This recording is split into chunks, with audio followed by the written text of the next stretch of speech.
Hello, and welcome to another Q&A video. Really excited to be answering these questions for you. I got a great batch of questions this time around from all of you who submitted, so thanks for that. As I always say, I don't know all the answers, but hopefully I can provide some useful information that you'll find of benefit and can help you in your creative pursuits. So with that said, let's get started. The first question comes from Paul, and Paul asks, I was wondering what your approach is to using ND grads, also use of exposure compensation when working in the landscape. And I just want to clarify that I had attempted to answer Paul's question in the first Q&A video, but I misread his question and I thought he was talking about just regular ND filters, which cut light coming into your camera completely across the entire frame, but he was actually asking about ND grads. So I want to address that here. So an ND grad filter is basically a piece of glass, either rectangular or circular, screw-on type, but typically the rectangular one I find more versatile. That's the one that I use. That half of the filter has some amount of light stopping capability, and then the other part of the filter is clear. And there's a gradation, meaning how smoothly the transition is from the amount of light that's cut to no light, and you can move that area up and down in the frame to find exactly where you want the filter to happen, or where you want it to start to cut the amount of light coming in. And typically ND grads are great for landscapes, especially seascapes or deserts where you have a very flat, clear horizon, and you can basically place the gradation somewhere along that horizon, and then you can darken the sky. And the effect is to minimize the dynamic range so that you can capture everything in one image. And I do use ND grads. I have, I believe, three half stop, a full stop, and two stops. So the two stop one cuts down 2 stops of light in the top portion, and then I like a smooth transition so that it looks more natural, and then of course the bottom is clear. And those are useful again if you're doing, for example, long exposures, 3-4 minute exposures where you can't combine exposures or do bracketing, then an ND grad is great for that. Or if you've got things that are moving, and again, bracketing shots is not going to work because things are moving and so you're going to get blur, then an ND grad is great for that as well. Or if you don't want to deal with having to combine multiple images afterwards, you're trying to save time or workflow in terms of the extra processing, then an ND grad is going to be great for that, because once again, you're able to reduce the dynamic range and get it into one picture. So when I do use ND grads, or when I do find myself in a situation where the dynamic range is too great, I probably split between using ND grads and capturing 2 exposures, one for the highlights and one for the shadows, and combining afterwards. Me personally, I probably don't use either of those 2 methods that much. I just prefer to work with available light. I like the challenge of trying to capture everything in one image.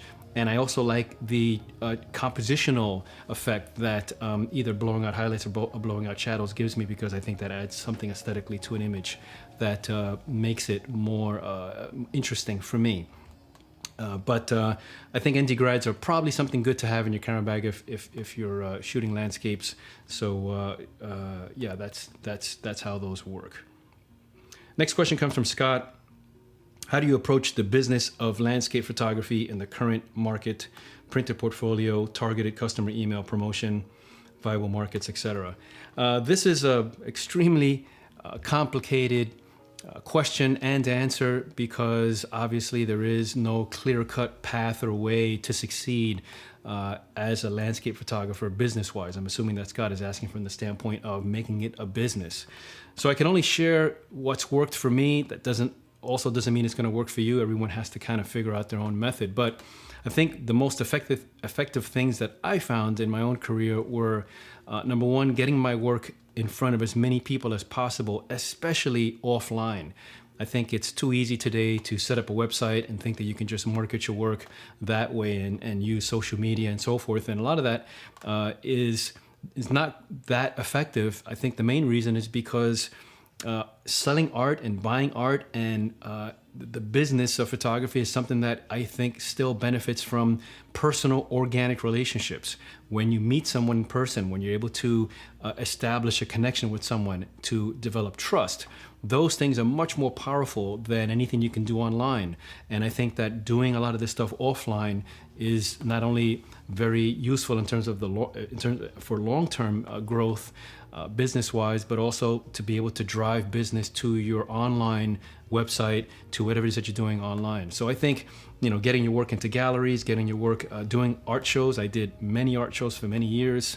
That was really the core way that I was able to get established as a photographer, especially because I started in a very sort of a small area. So one of the things that I like to tell students and others who ask me is you should really become known in the smallest circle possible.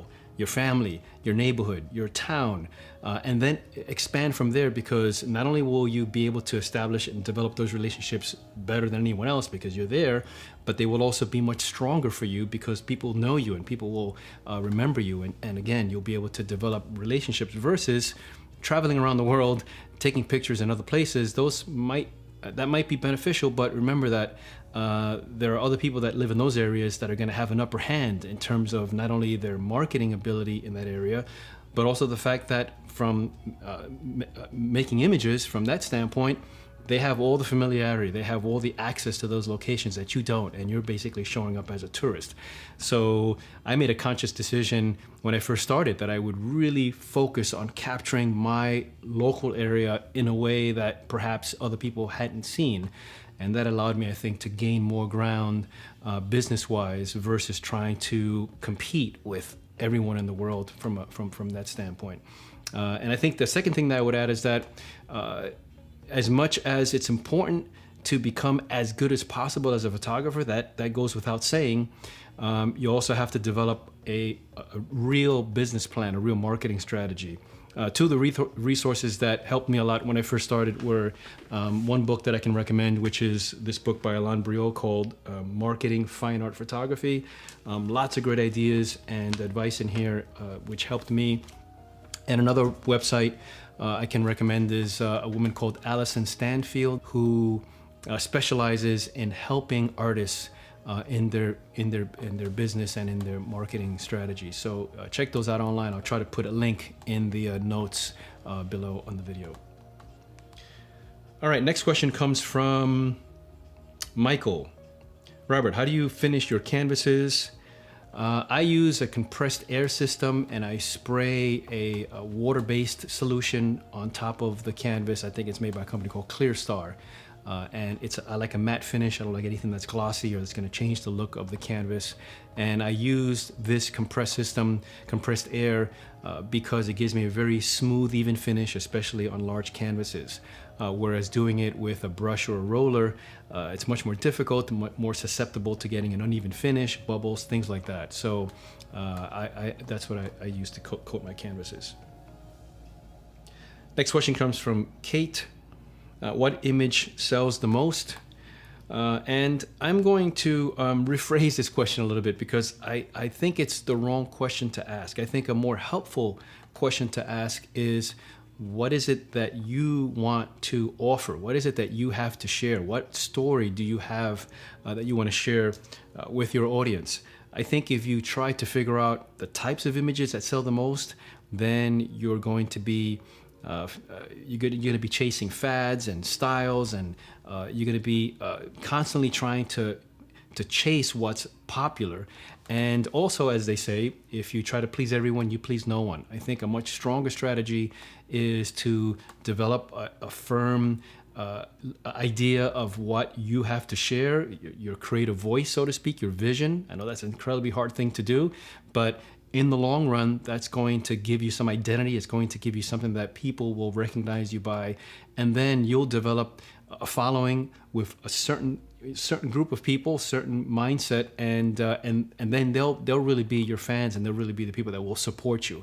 And for me, I'd rather have 3 or 4 really true supporters than 1,000 people that may like something that you do online, but it's pretty shallow. And I think, as I mentioned in the last question about a photography business, it's personal one-to-one relationships that I think really are the key of any success especially in photography.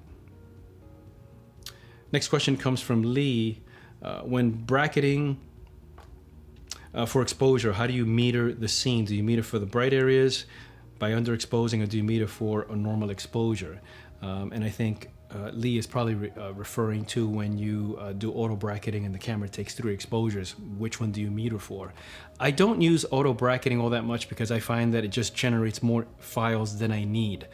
My goal is to get as efficiently and as creatively as I can from the beginning to the end, from the capture to the print. And the more things that I have to deal with in between, like extra brackets just to play it safe, I don't need to play it safe, or I don't think you need to play it safe if you understand what you're trying to do. So as an example, in a situation where I'm trying to capture a scene that is beyond the range of my camera, if I only want to do 1 exposure, I'll decide whether I need to protect the highlights or the shadows.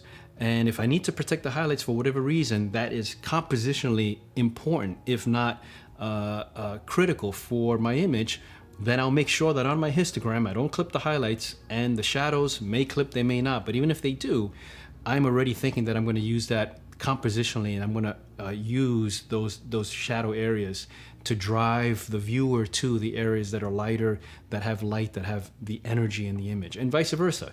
If I can sacrifice the highlights but protect the shadows, then when I meter, and specifically when after I capture the image, I use the histogram to make sure that I'm capturing the tones that I need. If I want to do multiple brackets, then I do the same thing, except I'm making 2 exposures now. I make sure that one isn't clipping the highlights and the other one isn't clipping the shadows, and then I can combine those afterwards. But I think the key thing here is understanding how powerful the histogram is. It's the only reliable way that you have to make sure that you're capturing the tones.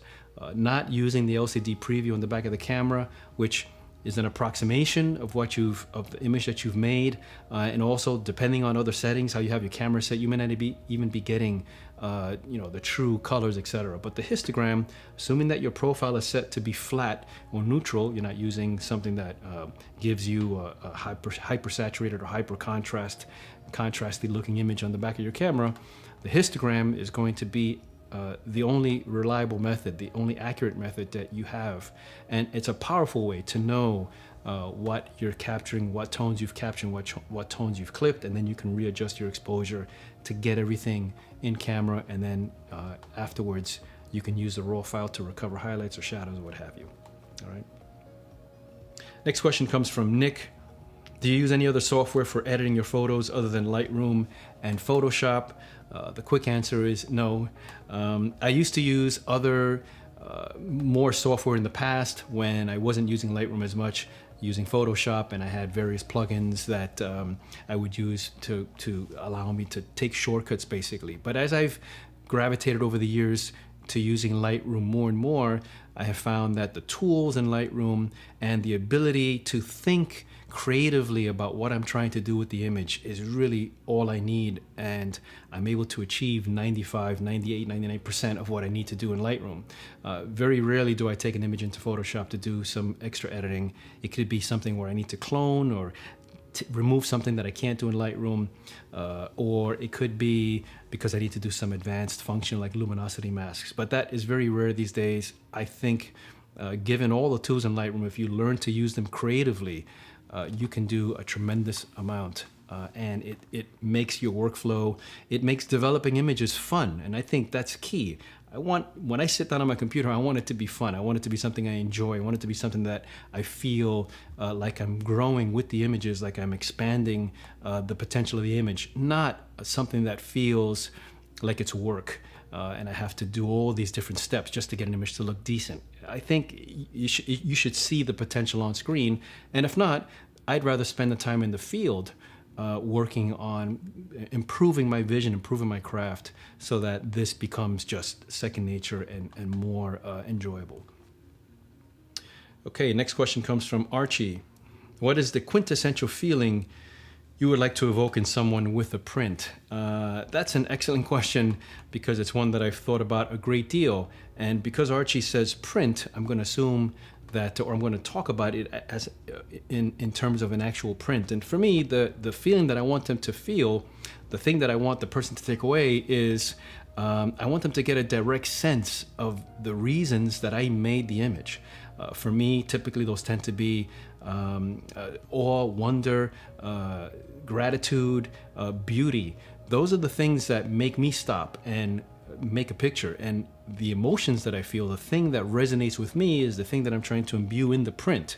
And of course, for me, a print, and for anyone else who's printed their work, I think you would agree that a print takes on a life of its own once you print it. The combination of the paper and all the different characteristics that a paper can add, can complement in your work, in your image, I think is a very powerful combination. And when you're able to put those two things together, then you're really able to take that image to the next level and create this physical thing, this tactile manifestation of your vision that I think anybody who looks at a print can appreciate and will understand much more so than when they look at your work on an iPad or on a computer monitor. So I think for me, that's what's most important, that I want them to really get a sense of why I even bother to make this image and what it is that I'm trying to celebrate with that picture. All right, next question comes from Joe. What elements in a nature scene do you look for before deciding to unpack your gear and start shooting? And this is similar to the last question about about a print. For me, I think it probably starts, in fact, I think it always starts with light. If I don't see light that looks interesting to me, that makes me stop and take a second look, if I don't see some amount of light or some quality of the light that I find interesting, that evokes something in me, that makes me curious, even just curious, then I probably am not going to stop to make an image. The object alone is not enough for me. I need to have some light, because for me in a photograph, light is what gives an image energy, and that energy is the thing that I'm trying to capture. It could be a bright sunrise, it could be direct warm light, it could be fog and very soft, distinct light that wraps around an object. But nonetheless, that light is creating something in the image that I think I can turn into and evoke a feeling in the viewer that's looking at the image. So light first, and then after that, I would say, once I see light, then I start to think more visually in terms of using the compositional tools that we can use. And I look for patterns and shapes. I look for things that connect in the scene so that it becomes very easy for the viewer to lead the viewer through the image to whatever the center of interest is, as I talk about in my workshops. So I think those are the key elements: light first, and then the visual elements. And unless I see that, unless I feel something, especially feel something inside, even if it's just curiosity, then I probably won't even bother to stop and or set up my camera. Next question comes from Arnold. I want to begin printing more of my photos. I'd like to hear your opinions on buying a printer versus to do the printing myself versus using a print lab. And also like to know about selecting a printer. As far as selecting a printer, I am going to be doing some field tests soon on some of the popular printers that are out now, including the Canon Pro 1000. So look out for that. That'll, I think, answer some of your questions here. And I will add that the Pro 1000 is an excellent printer, which I'm really enjoying. So highly recommend it just as a preliminary, but I will have a lot more details on that soon. As far as printing your own work versus sending it out, the simplest way to answer that is that you don't print your own work, you don't invest in the gear and the time and the effort and the learning because you're going to save money, because it's going to be inexpensive. It's definitely cheaper and more cost effective to send your work out to be printed. However, you give up a lot. There's always a compromise.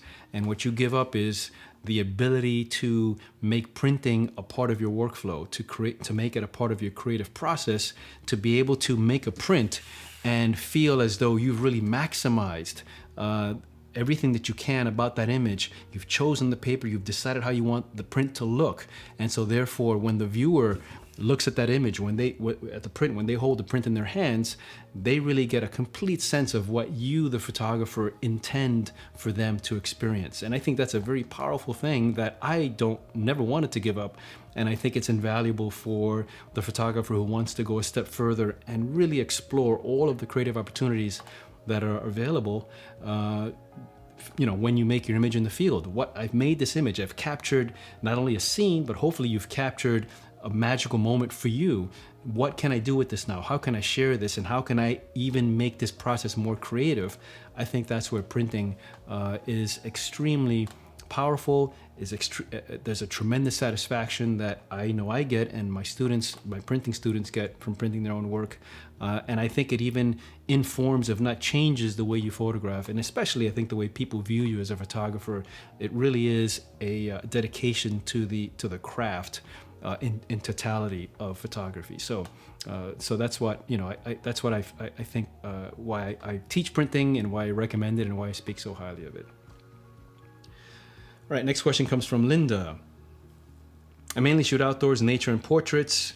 I had a film camera in the past, but I want to buy my first digital camera and finding it overwhelming to compare brands, features, mirrorless versus DSLR. Can you recommend, or can you explain the effect that sensor size, resolution has on the photo and the print?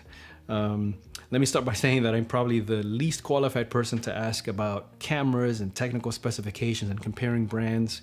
I'm a pretty slow adopter to new camera equipment. I tend to use my cameras for a long time. And so there are many resources online that you can check into this, websites and other review sites. What I can say is that when it comes to resolution and printing, anything 16 megapixels or above, I think you can generate, and by 16 megapixels, I mean from a camera that is fairly modern, so a year or two old.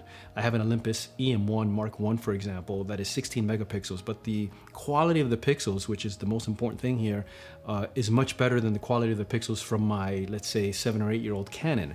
So I'm able to make prints that are larger, that are cleaner, with lower ISO, less noise, using higher ISO. So 16 megapixels or above, I'm able to make images 16 by 20, 17 by 25, even 20 by 30, depending on the image, depending on how good my camera technique was, and the same is going to apply to anyone else.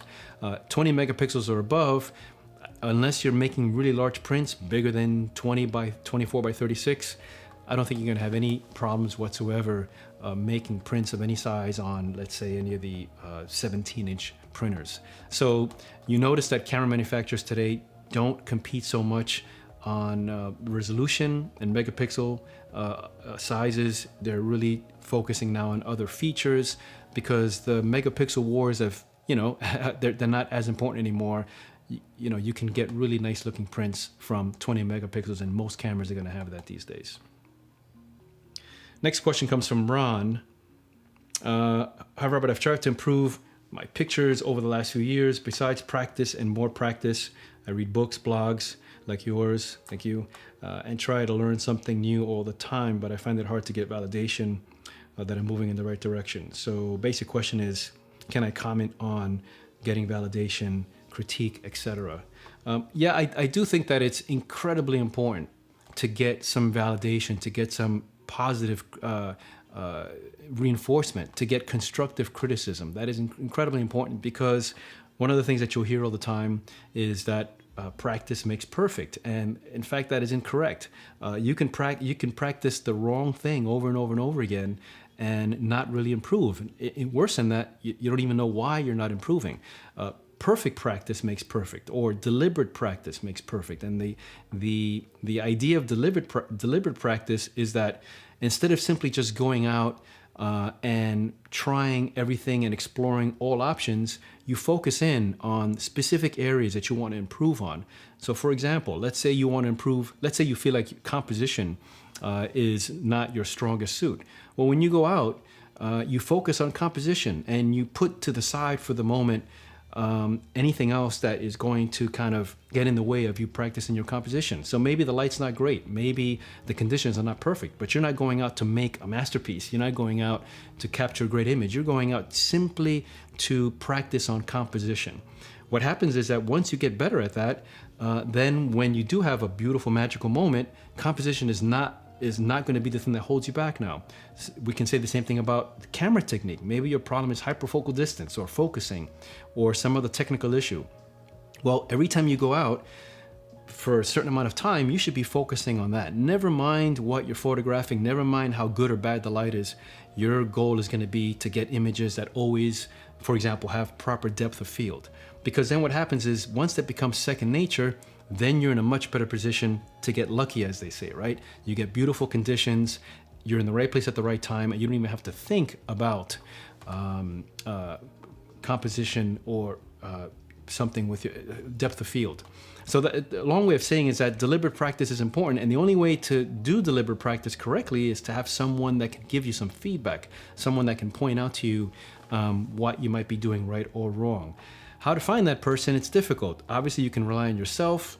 That requires learning from books, watching videos. I think as important, if not more important, in building and increasing your visual literacy, as I said in the last video. So looking at lots of photography, looking at lots of art in general, trying to copy and emulate other photos. There's nothing wrong with that, as long as you're not going to do that forever, right? You're just trying to emulate so then you can slowly start to ingrain those ideas and then adapt them for your own needs. Another way is to take a workshop with a photographer that you connect with. By that I mean a photographer that you feel you have the same approach to photography. It's not enough, and I don't even think it's wise to take a workshop with another photographer simply based on the quality of the instructor's images. That is not enough. In fact, it might be the wrong reason, because what you need is a teacher, what you need is an instructor, what you need is a mentor, someone that supports you, not simply someone that makes fantastic images. Definitely that helps, and definitely that's a plus. But you need someone that can relate to you, someone that can help you, that can empathize with your situation and offer criticism and offer feedback. So that's really important. And, to extend that a bit, if you can go beyond that, then finding a mentor, finding someone that you can work with on a longer term basis, I think is probably the best way to improve and get that validation. But the short answer is it's difficult. And so you really have to internalize some of these things and build confidence on your own and persevere, and then seek out people that you think have a like-minded approach both to photography and I would even say to life, because for me, photography, creativity, all of these things are holistic. They revolve around who you are as a person, and I don't think it's wise or even the best way to approach it when we separate these things out. If you want to be creative, then you have to make that a part of your life. So if that's whatever it is that you're interested in and whatever it is that you think you find valuable, then you want to try to seek that out in someone else, and then they can help you, I think, to grow in whichever way you want to grow. And last question, but certainly not the least, I'm trying to use ETTR, or otherwise known as exposed to the right, more effectively. I understand all the theory and concept, but I'm not sure I'm getting what I expect during post-processing. So how might you recommend using exposing to the right? And this is a great question also. Exposing to the right is a technique that you can use to basically maximize or optimize the quality of your camera sensor. And it's something that's often misunderstood and may sound confusing, but it isn't. It's pretty simple. And like anything else, it's just a tool that you can use in certain situations to perhaps get a little more out of your raw files. The best way to, I guess, explain it is to show you with some examples and some diagrams. So let me show you what I mean. So ETTR, or exposed to the right, is a fairly simple technique, a tool that you can use in certain situations that basically will allow you to maximize the quality of a raw file. It enables you to get a little bit more out of your camera sensor. And it does that by taking advantage of the inherent fact that all camera sensors capture data in a linear fashion, starting from the least amount of information in the shadows to the most amount of information in the highlights. And because of this, it means that when your tones are more concentrated in the highlight area of your histogram, you'll actually have a richer, larger file with more information. And the main benefits of that are, because you have more information and more tones, you'll have better tonal gradation in different colors. You'll have more flexibility when processing your raw file because, again, the more information you have, the more you can extract out of the file. You'll definitely have better shadow recovery because we're moving the shadows away from the shadow area of the histogram and more towards the right-hand side. Again, more information means more data to recover and work with. And that, of course, leads to cleaner shadows with less noise. The key thing here is that this is a technique. It doesn't mean that you have to use it all the time, and it only applies in certain situations. So you have to kind of recognize when you think this might benefit you without getting obsessed over it. Obviously, you don't want this to be something that you're thinking about all the time. But I think there are some situations where it'll become more obvious to you. So let me show you some examples of how to use it. The basic idea, as I said before, is that sensors capture more information in the midtone and the white area of its complete tonal range. These numbers that I'm showing you here are generic numbers. They don't apply to every camera sensor. It depends on your camera sensor's technical specs and so forth. But in general, you can see that in the shadow area, let's say on this particular camera, this hypothetical camera, we're only capturing 128 levels in the darkest areas and up to 2000 levels in the brightest areas. And the more levels you capture, the larger, the richer, the more information you have with which to interpret. And the key with shooting in RAW is that you want to start with the best ingredients. You want to have the richest RAW file, and then your RAW processor, whether that's Lightroom or Capture One or what have you, has more to work with, which can help you to create the best looking file possible, especially if you're going to print your work. So here's a histogram, for example, that if this is what your histogram looks like when you've made an image, then exposed to the right is irrelevant because you can see here that the scene has exceeded the range of your camera sensor. We're clipping the shadows and the highlights, and so exposed to the right here is not something that you're going to use or find useful. Here's a second situation where your camera has managed to capture all of the tones in the scene, but we're pretty close on both ends. The majority of the tones are concentrated in the center towards the right-hand side, towards the highlights. So once again, for me, I'm not really going to obsess over this. This is the image that I'm going to go with, and exposed to the right doesn't really enter my mind.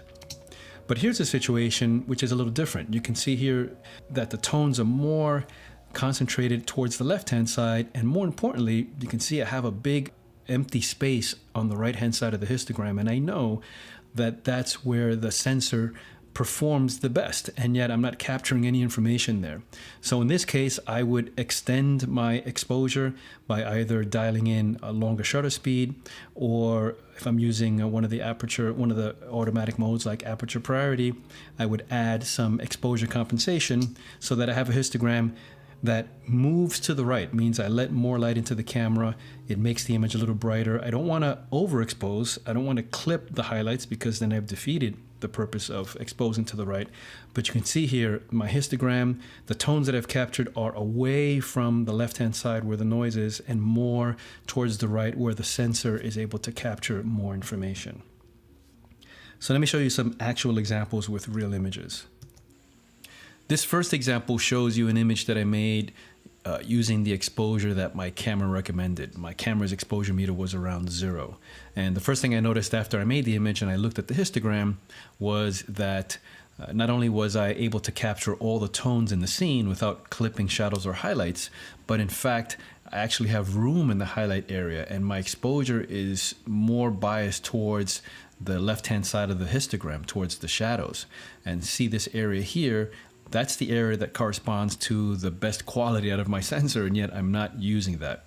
So what I did was I dialed in a longer exposure time, a longer shutter speed because I don't want to change my aperture. And if you're in aperture priority mode, you can use exposure compensation to add a stop or a stop and a half, even 2 stops to your exposure, and then you try again. And on my second try, this was the image that I got, and I looked at the histogram right away to make sure that I wasn't clipping the highlights. That's the key. You don't want to clip highlights, otherwise you're losing detail in the highlight area. But my tones are much more towards the right hand side now, and so I know this is a better quality raw file. And I actually had to dial in about 2 stops of over what the exposure meter said. So this is a 50th of a second. The last image, or the first image, was 1/250th of a second. Now the thing to remember is that when you do this, when you use expose to the right, quite often your LCD preview, the image that you see in the back of the camera, is going to look a little washed out. It may look very washed out. And this is because camera manufacturers calibrate that image to basically a very conservative histogram. But we're maximizing, we're pushing the sensor to give us a higher quality image. It's going to look like this, and you have to basically ignore that. You have to train yourself to ignore what the image looks like in terms of it being dark or bright or too washed out, and trust the histogram, because that's the thing that will accurately tell you if you're capturing all the tones and if you're not capturing all the tones. Just use the LCD preview to check composition, to make sure that your framing is right, your horizon is level, things like that. But don't use it to gauge overall exposure, because the histogram is accurate and it's the only reliable thing to be sure of that. So the way typically what I do is once I bring it into Lightroom, then I drop the exposure down in Lightroom, and I'm going to come down about 2 stops roughly. But this gives me an image that looks very similar to the first one. I'm redistributing the tones away from the highlight area, more information, into an area that looks more aesthetically pleasing to me. Remember that in Lightroom, just because you're moving off of 0, just because you have to drop the exposure down, doesn't mean that somehow you made a mistake or that you didn't capture the image properly. These are arbitrary designations in terms of what's plus and what's minus.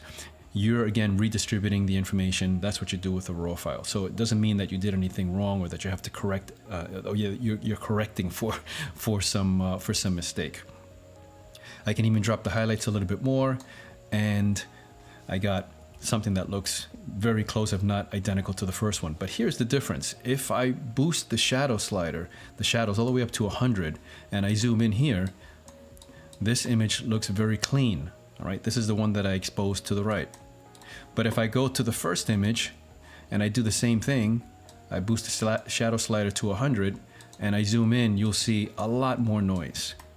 And the difference is because we're taking tones that were captured in the shadow area and boosting them where noise is, whereas in the second image, we're taking tones that were captured further up in the sensor's ability to capture tonality, less noise, much cleaner, so we've got a cleaner image. And that's where you see the advantages of exposing to the right. Let me show you another example. Here's an image where I also applied expose to the right.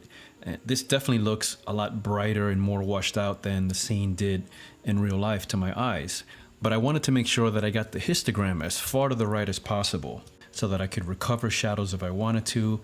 In these areas here, there were a lot of shadows, and also to be able to really bring out as much of the tonal gradation in the sky as possible. So in Lightroom, I dropped the exposure. I'll add a little bit of contrast, do some basic adjustments here. And then if I increase the shadows or boost the shadow slider, I get an image that is very clean with little to low noise. And I've got much better shadow separation as well, or shadow details. I can also use the highlight slider to really get a lot more variation in the sky. That's the before, and what appears to be washed out, in fact, has a lot of rich information. Let's go to one last example. This looks a lot more washed out than it did to my eyes. Those shadows in the bottom were dark and rich, and the cloud had a lot of tonal variation. And so I really moved that histogram towards the right-hand side. You can see that I'm capturing all of the tones in the scene, plus I have a lot of room to spare. But because I've moved the histogram to the right, this is the part of the histogram that I haven't, or part of the sensor that I haven't used, which is where the noise is and where it captures the least amount of information. And I'm utilizing or optimizing the sensor's ability to capture more tonal information in the highlights. So drop the exposure. Basically, exposure is to kind of gauge where your midtones should be. Increase the whites, reduce the blacks, and I'm just making some approximations here. I'll add some clarity, drop the highlights a bit, and I've got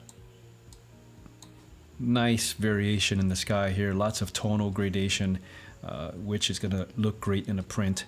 And if I want to increase these shadows, I have a lot of leeway to increase those shadows without worrying about noise, and also knowing that I'm gonna have as much shadow separation, tonal separation in those shadows as possible. Okay, so I hope this has been helpful in terms of understanding how to use ETTR. And again, remember that this is just a tool. You don't have to think about it every single time or apply it every single time. But if you've got a situation where you're capturing more than all of the tones that are in the scene, and you can move that histogram, you can vary your exposure to capture more tones in the highlights, then I think you'll find that this will give you overall consistently better raw files. All right, so that's it for the questions this time around. It's been a privilege to answer them for you. Thanks for sending them. And feel free to send more questions at robertrodriguezjr.com/AMA, and hopefully I can get around to those in the next video. Thanks a lot. Take care.